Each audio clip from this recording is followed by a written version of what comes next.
Tighter restrictions on metal recycling are now in effect, aimed at cracking down on the illegal sale of scrap metal in Georgia.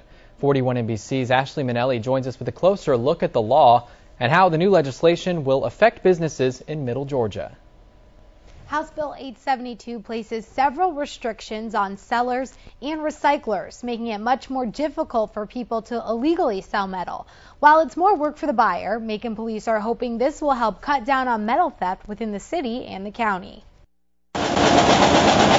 Recycling metal just got a little more difficult for sellers and for buyers. We felt that a ban on cash was going a little bit too far. But that's one way Macon police believe new tighter restrictions on the exchange of scrap metal will help deter thieves. You have that paper trail that we can use. House Bill 872 went into effect on July 1st. The new law prohibits the sale of burnt copper. Now air conditioning parts can only be sold by a licensed contractor or with a note from one. Metal recyclers must register once a year with their local sheriff's office and pay a $200 fee. Also, a picture of the person and the sale are required to be taken by the buyer before the transaction is complete. It's just basically a lot more documentation that's required. Public Affairs Manager for Schnitzer Steel Industries, Chip Copeland, says recyclers are used to changes in the law. Industry has been heavily regulated over the last 4 years. Unfortunately, metal theft has continued to increase. And it's a big problem within the city of Macon. Lieutenant David Freeland says last year, 990 metal thefts were reported.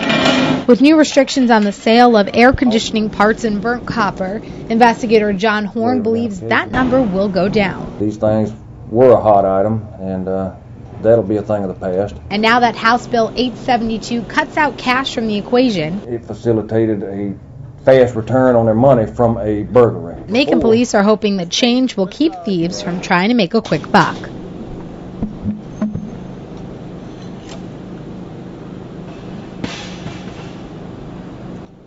The new law will also require recyclers to file records with the Georgia Bureau of Investigations once their new database is created.